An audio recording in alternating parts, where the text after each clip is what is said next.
listening to Second Wind with Joyce Buford, where women who are ready to expand their life adventure discover the tools to stop playing small and tap into the courage required to enjoy their second wind. Welcome. Good morning, afternoon, wherever you are. Thank you for being here with Second Wind. You know, it's always a pleasure, a highlight of my week to know that I'm going to be speaking with you directly and that you're out there listening.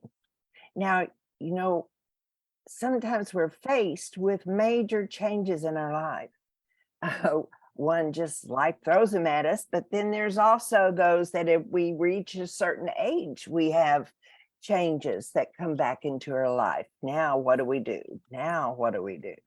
So anyway, I think you're going to find my guest today very interesting. She is I would like to call her the major accomplisher because she has done so many really impressive but courageous things in her life. So I want to welcome a woman that she's like all of us in some ways. We're a mom, we're a successful businesswoman, or we're a successful mom, or we're a wife and we have all these things that we take care of. Well, she has found a way in her life to help people become very organized. Oh my, does our society need to be organized, not much less our homes and everything else? Well, she's going to address that today. But I'm going to turn it over to Angela Cody-Rouget. Am I saying that right? Rouget, my husband's French. Oh, I forgot the French part. It's so much prettier. But anyway, welcome today. And we're going to address her as Major Mom. Now, how did you get that name? Well, you know what's funny, Joyce, to talk about transitions. I decided as a young girl I never wanted to be a mom. And then I was career motivated. I went through Air Force ROTC at IU, full ride scholarship, got commissioned. I was on the career train. Yes. My grandmother was a doctor. Almost all the women in my family are the breadwinners. So I was just raised to, get up and out and do it. But the funny thing is that the nickname started brewing back then, but I never wanted to be a mom. And then when I turned 30, I was reading this book called 7 Stages of Money Maturity. And there was this exercise in the book that said, you have, a month to live, you have a week to live, you have 24 hours to live. And so you're supposed to write down what would your regrets be on, deathbed wisdom. Yeah. And what I wrote down was my biggest regret, if I had 24 hours left and I was 30 years old, not married, that I was never a mom. I couldn't believe that I had written that down, and I was a captain in the Air Force. And so, boom, transition started happening. The Lord started really working on my heart, softening my heart towards motherhood, children, all of that. Fast forward, I meet a French man. We get married. I'm pregnant with my first child, pinning on Major in the Air Force. And so oh my gosh, my nickname became Major Mom, because when I would get home from duty, my husband would run to the door with baby Lily and say, Major Mom is home. And so I would have my uniform on and my major rank, and I was always holding my baby girl. So that nickname has stuck for the last 19 years. I thought when I first got your information, I was Major Mom. That's interesting. And it has been interesting to read. But you've accomplished so much, sharing that you have so many women in your family that are powerful leaders. It's not too surprising. We're like seeded from birth. Who we connect with, we sort of take on their power as well. So that's kind of awesome to. But you also changed. Tell us the story about how you decided to go into what you're doing now, which is an awesome career. Oh, yes. That's another huge transition that I went through in my life, because becoming a mom is a big transition, and boy, is it a doozy.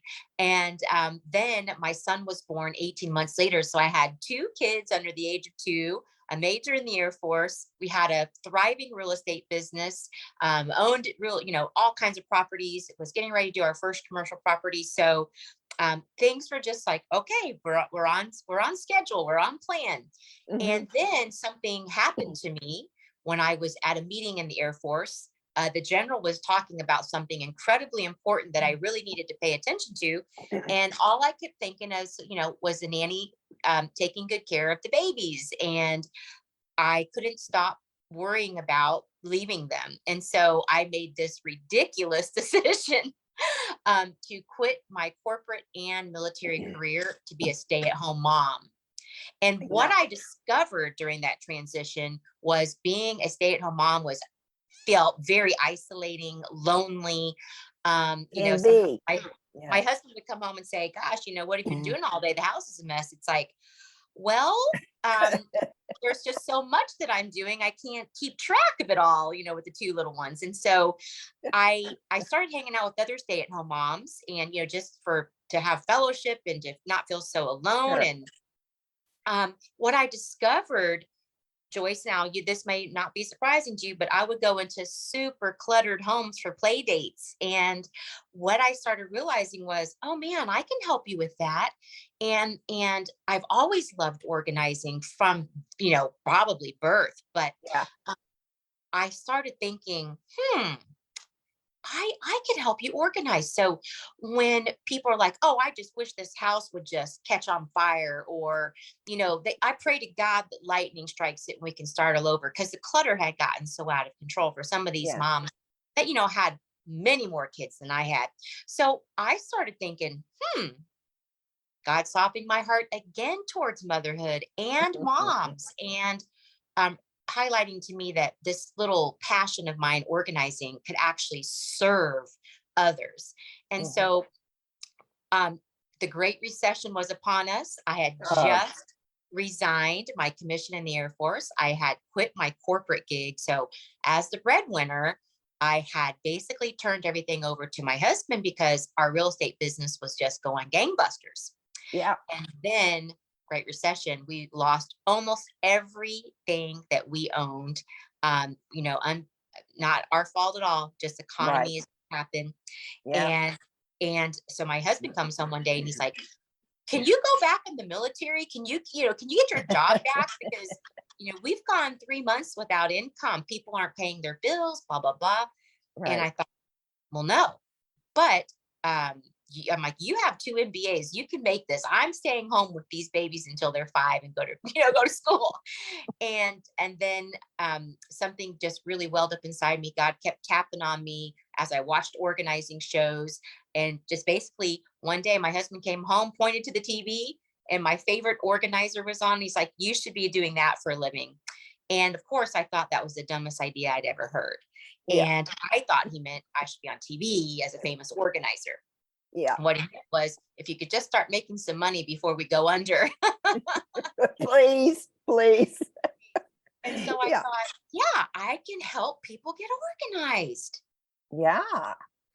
So you started out doing one-on-ones. Is that how you would do it? Or how did you really get yourself into the reorganizer mood or oh my business? Goodness. Well, as soon as my husband said, you should be doing what Peter Walsh is doing. I mean, I've watched every organizer and designer Oprah's had on since, the 90s. Yeah. And then all of these organizing shows were popping up. So when my husband said, you should be doing what he does, I ran upstairs and Googled Peter Walsh, professional organizer. And I found the National Association of Professional Organizing, NAPO. Yeah. I joined. You founded it or found it? I found it. I discovered it. Okay. And so I joined that day and I started taking classes on organizing, for others and as a professional. And of course, in alignment with kind of how I was raised, got certified as a professional organizer, started doing one-on-one with busy moms. quickly realized that organizing is a team sport. There's too much to move. There's too much to do for one person, which is why the moms are getting things done. And so I that was in 2006, 17 years ago. And, fast forward now, we've built teams in different cities and we've liberated thousands of homes. Yeah. Well, you're right. Even in my own home, I do so much more work. I have a housekeeper that comes once a week and helps me because she takes care of the things that I don't want to do. But we can do projects together and they're done. Where it takes me, I'm dragging one foot as I'm going along trying to do my project that I want to do, but it just is more fun with two. Really. It absolutely, that's how God created us, to work in a village of women together, a village of people, and get things done. They didn't really create us to all be isolated at home doing all the projects by ourselves and just beating ourselves up. Right. Yeah. So what do you think is the reason that we get so disordered in our lives, with stuff primarily, but it also carries over into business work, office papers, all of that? I think it because we have credit cards and shop online 24/7. I think the ease of which you can acquire things has gone exponentially raised, in terms of, you go to a trade show, you bring home bags of free stuff. You go to a birthday party, you bring home bags of free stuff. You go by a garage sale and get a bunch of stuff for $1. So I think it's just that we can quickly accumulate for a low dollar amount, and so sometimes without a conscious decision, we just accumulate. We also, some of us are burdened by very generous grandparents or parents who have shopaholic tendencies, and so they're sending us stuff constantly. So one way or another, without a conscious decision, the stuff just flows in. So a thought just went through my mind. So did we not have clutter back in the day when we were living on an economy? Are you saying it didn't exist then? Or could it have existed? Because it's a human problem. It is a human problem. I believe that that I'm not talking about hoarding, of course, because we don't actually work with hoarders. That's a completely different situation. I'm talking about just mass accumulation of things, and we have bigger homes. So the homes were smaller in the 50s. You know that they were small unless you're really rich. And you couldn't have a lot of stuff. Now you can get a pretty good sized house where you can just shove stuff away in the basement for years. Yes, you have space to hide it. Right. So you just stick it on down there. I think so. People had cluttered lives, obviously here and there, but the size of the homes forbid it, because you got 7 people in one home. You couldn't have all that clutter. People had to have less, and it was super expensive to buy pots and pans because they lasted for generations. So again, you can now have 12 sets of pots and pans, and it's like, but you don't need 12, but we have 12. Right. And sets of dishes. I have too many, far more dishes, and of course china. I mean, you have china, and then so many people don't even use their china anymore. It's kind of in a cupboard. There it is. Right. Yep. Looks pretty. Yep. Looks pretty. And I love every time I pull out the dish and I go, oh, that's so pretty, as I put it back into the cupboard. So yeah, I know what you're talking about. Now, you did something that I'm really, really interested in. You went to the show. What was the show you went to? And Shark Tank? What? Shark Tank? Shark Tank. Now, why did you decide to go to Shark Tank? Well, sometimes God opens doors and it's him opening it, so you walk through it. And Shark Tank actually contacted us via our website, and said they were looking for a female veteran entrepreneur that was successful that they needed for a military episode of their show. So I still had to go through lots of hoops and, this and that's and the others. It took months and months and months to get accepted to the show, but I fit a niche that they needed. Yeah, As right. well as numerous other veteran women that I competed against for that slot on the show. But really, I never would have gone on Shark Tank. I never wanted to franchise. I hated the whole thought of franchising. But I called my business partner at the time and I said, "Do you think this is a joke? Like people, the Shark Tank is reaching out to us." And I said to her, I said, if we go on Shark Tank, we've got a franchise, like we got to do something, like this is the door, like this is God saying, get off of it, like do it. And so I said to her, how many people over the years have told us we should franchise? And she goes, I don't know, maybe like 220. So it just wasn't coming in. I wasn't having it. I was not having it. And, some people are just trying to sell you, we have a great logo. It's like, we have more than a logo.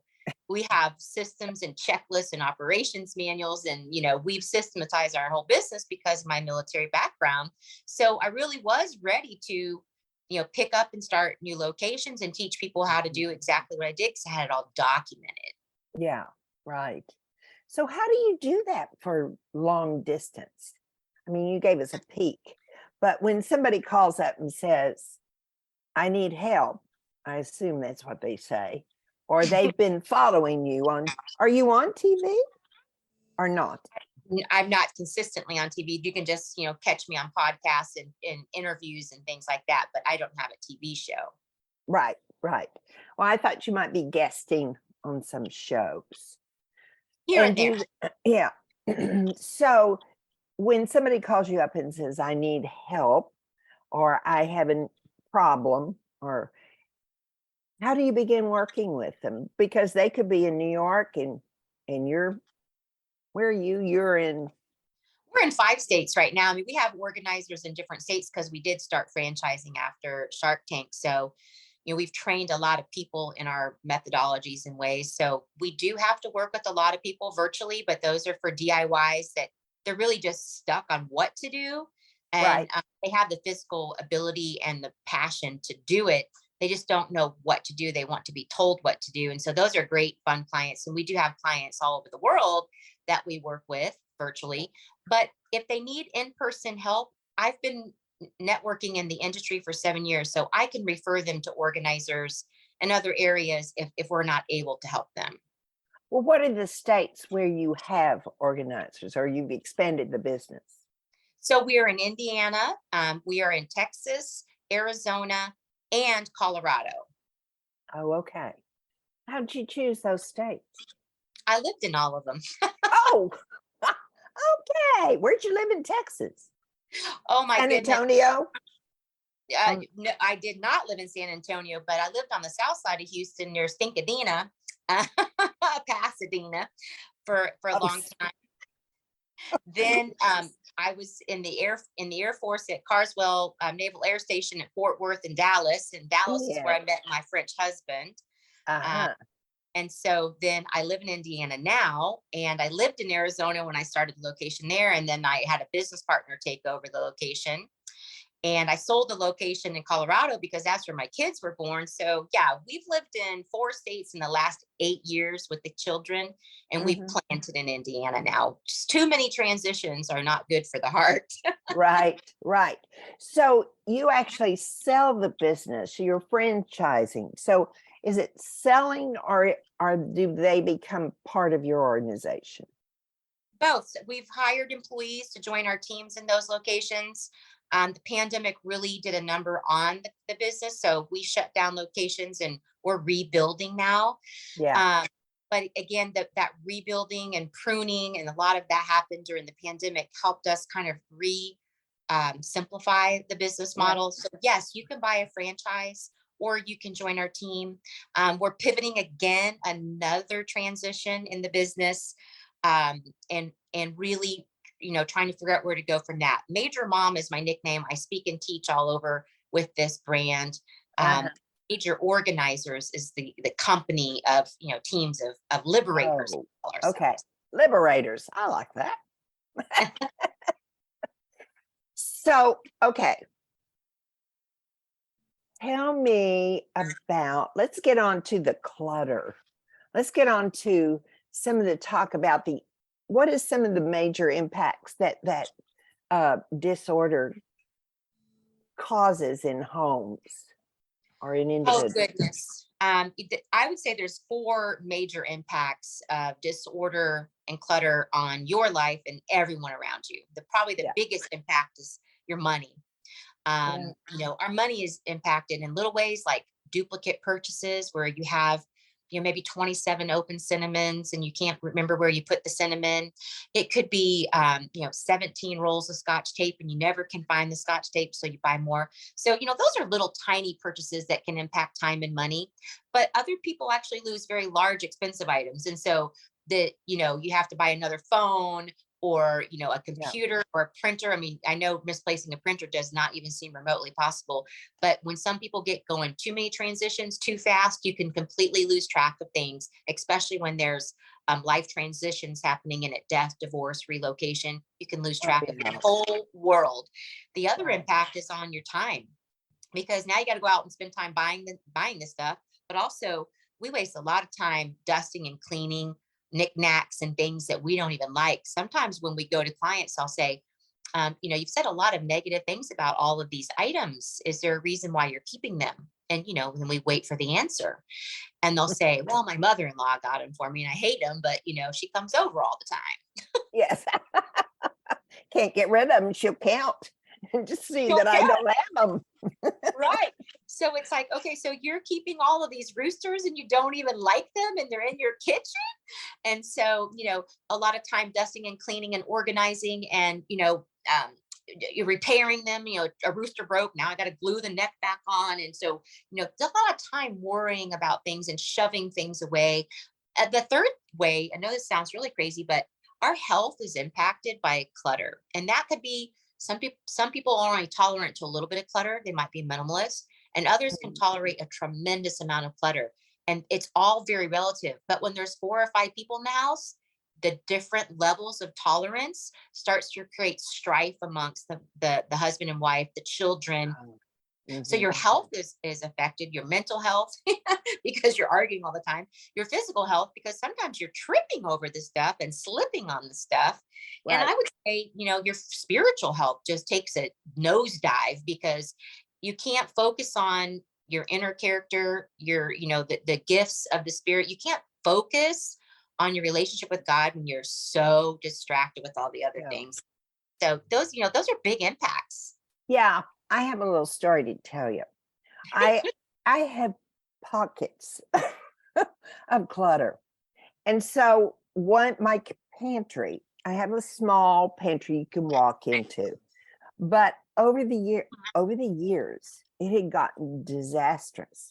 So opening that door was heavy. It was like, where is it? And I'd spend time looking for what I knew I had in there.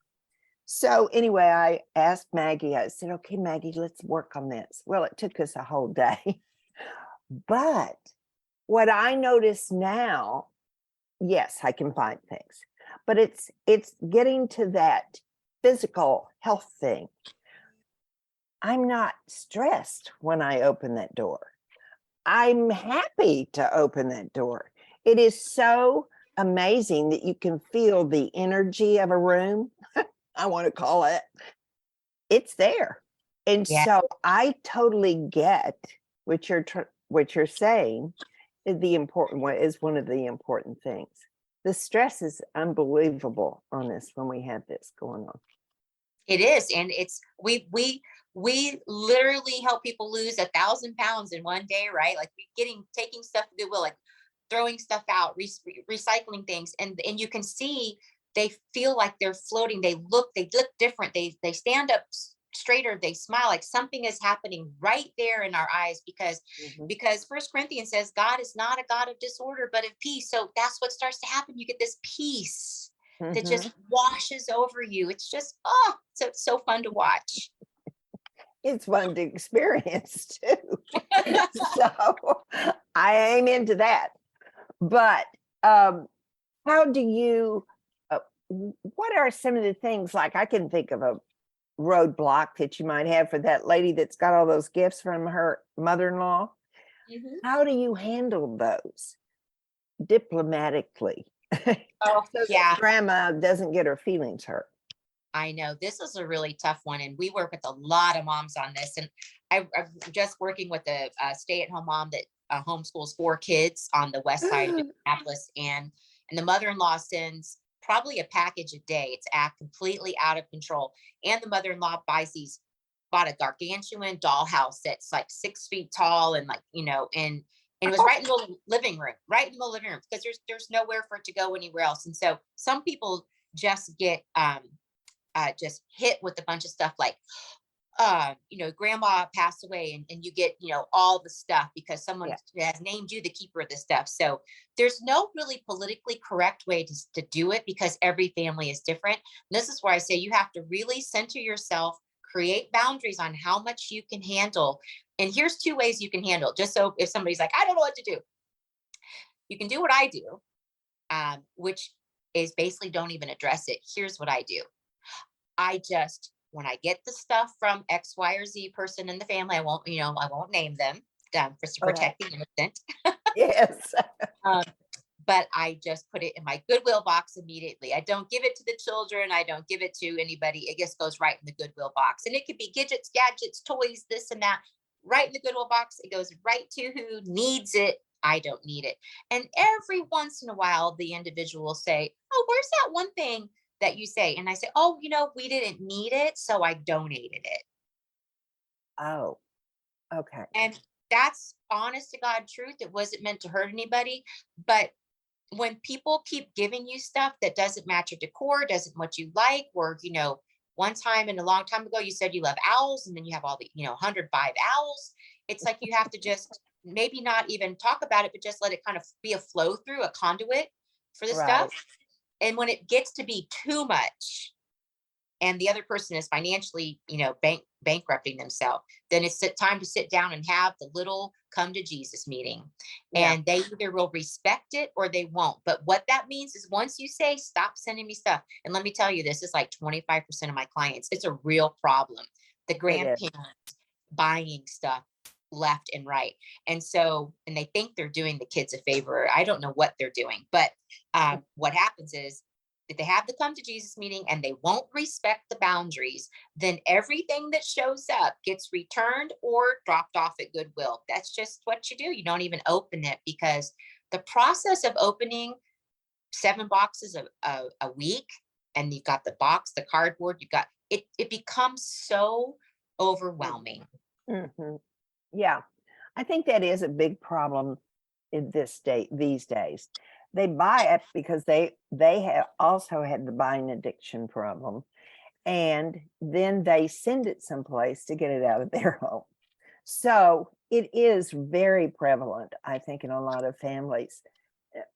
Most of my relatives are gone because as time goes on, we do die.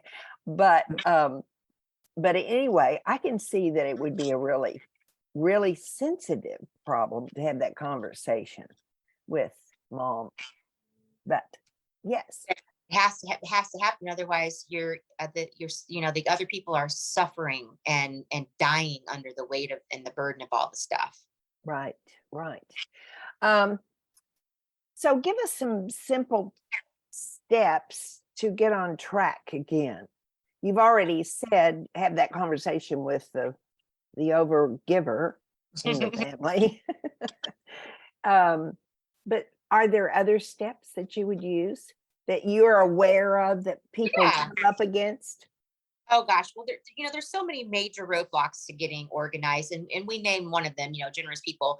The person also could be the dad or the mom, just buy. I mean, somebody could be buying. Life transitions are a big reason why we get derailed. Like we said earlier, death, divorce, relocations are just big life transitions, and you can get derailed really quickly. I'm a very organized person. And when I do get derailed by, 37 moves, I have reached out for help. So Yeah. the simple steps to getting back on track is what we just talked about. Stop the incoming. That's the first thing to getting your house orderly is you must stop buying things because they're on Sale. sale. After Easter is over, oh, go get a bunch of it. Oh, Christmas is over, go get a bunch of it. Halloween's over, go get a bunch of it. Oh, it's on sale, buy, buy, buy, buy, buy.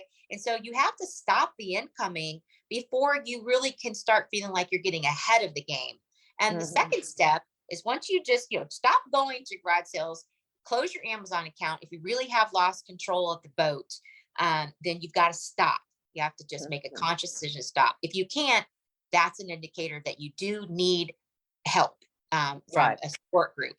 Then the second step is conquer the clutter in your home by getting rid of everything you do not need, want, or love. Just let it go. Those roosters that your mother-in-law got you, every time you look at them, you cringe, your shoulders rise to your ears, and then she buys you another one. What you have to do is say, I've changed my decor and no longer having roosters. Do you want them? Because if not, I'm donating them. And so give the person the opportunity to say, yes, I want them.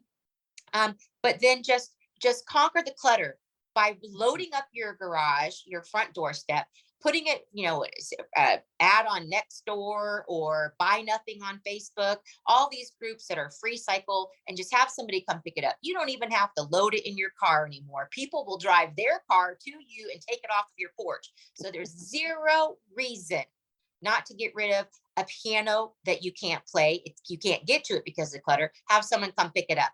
Get rid of everything you don't use, need, or want. And the last step is organize one room or one drawer at a time. Depending on how overwhelmed you get with clutter, if you're trying to do it by yourself, just take the kitchen junk drawer that might be, causing you stress every time you open it and decide it's okay to have a quote unquote junk drawer in the kitchen, handy dandy stuff that you want nearby, but stop labeling it junk drawer and call it a utility drawer and only put in there utilitarian things that support you when you're in the kitchen, and take everything else out and either throw it away or find a new home for it. So that one drawer at a time, you might have this victory. And the way human beings are created is when you have one project done, you have endorphins released to the brain, and you get this natural high because you've accomplished one task for the day. And you might have that energy to keep going towards full liberation. That's why we say organize, energize, liberate. And so, really, if you need help, you don't know where to start, the Major Mom method is a tried and true method. We've been using it for 17 years. It's listed on majororganizers.com. If you don't know where to start with the Major Mom method. Kind of realize that most people start at the very last step of the Major Mom method, which is buy all the cutesy wootsy containers. And the first step of the Major Mom method is nothing about purchases. Okay. So so if somebody listening today thinks you're pretty hot and they think I need this lady, or at least I need her knowledge, then you would recommend, can we not just Google you and go on that way? Yeah, you can go to majororganizers.com or you can go to majormom.biz. Yeah, you can find us. Okay. And you can click on a button that says free estimate. We give 15-minute free virtual estimates so we can decide if we can help you. Do you do that over the internet? Yep, we do it all the time. Since the pandemic, we got really good at virtual video estimates. So people walk us around, tell us what they want, and we quote them a package and say, here's what it's going to cost. And if they want to hire us, we get a down payment, and then we get scheduled. Ah, well, I live in Tyler. Do you have anybody who lives here? I do not personally, but there are a lot of good organizers around the country. Some not so good, some great. And so, you can find a really good organizer on the website I talked about, NAPO, NAPO.net. Yeah. You've reminded me, I did interview maybe 8 years ago, a woman that lived in California, and she was doing this. And you're the second one I've interviewed that has done this, and it's so needed. I mean, it really is, because one of the things I think we do now a lot more is we order off the internet, which you mentioned. It's so easy. It's easier than getting in my car and driving to the store, Yeah. actually, because Amazon can have it there the next day. Next day. And then the unfortunate part is like, oh, darn, it doesn't fit. Oh, this isn't the right size. And then some people, like I have 2 clients right now, they never get around to doing the returns. And so Oh, yeah. it's like, oh, okay, we need to get these returned. I mean, if you're going to buy online, you've got a 50-50 shot of it fitting Right. the way you want it to fit. So there are some things you need to get your buns up and go to the store and buy it, because unless it's the same brand and the same size you always wear, the probability of it not fitting is really high right now. I know. Yeah, it is. Well, we're coming to the end of our time together, Major Mom. Aw. And I'm sorry about that, because you just shared so much. It's been such a treat to have your energy on the internet. I can't imagine. But anyway, you know that I have been, I have used the Never Too Late to Begin Again that was written by Julia Cameron. And she has in there, in this book, which is an awesome book for women making their transition, to she has a chapter on joy. And so I like to ask people, as sort of a closing part of our interview, about 2 joy questions. Are you up for that? Oh, yes. You game? Are you game? Okay. I'm You in. game. Okay. All right. Would you please share some time that you have personally can remember and recall very quickly the joy of the moment? Oh gosh, 2 come to my mind. I'll say the first one. The first one is when my baby girl was born, and they handed her to me, and wanted me to start breastfeeding her right away. Bring her straight to the breast, and Uh-huh. I couldn't believe that she went straight to the breast. And I was breastfeeding my daughter, who was less than an hour old, and so I remember feeling just like her and I were the only people in the world, even though there was 12 people in the room watching. I felt completely pure joy. Like, this is unbelievable. And thank God I read that book. And I think the other really pure joy was when I walked out of the Shark Tank. I did not get a deal. I wasn't sad. I wasn't anything, except I felt, okay, you didn't make a fool out of yourself. You had this amazing opportunity. And God, I know it was all you. I know you kept that door closed for me, that this is not the right time for me to have these investors. And I just felt this pure joy and love that was like, you're here with me 24/7, 365. And I felt it so much, because they try to get you to cry after the show. They post interview you, and they interview for an hour. Well, what how did it go wrong, or what went wrong? And I was in pure joy at that moment, and it was like, I did it. I held my own, and it's because God was with me every second, and I asked him not to leave me. Don't leave my side when I'm in the tank. And so those 2 moments, I know for sure, is that pure joy. Yes, yes. Good description. Can you describe the feeling? Can you remember it well enough Yeah, that you can describe the feeling? it Because was honestly, peace. It was some peace. people haven't had this joy. It's that inexplicable peace. Mhm. It's just not surrendering to God's will. That's sometimes rough. It was just this peace that I'm in a flow. I'm where I'm supposed to be, right here, right now. I'm supposed to be a mom breastfeeding this baby. I was 34 years old when I had her, and it was like, this is where I'm supposed to be.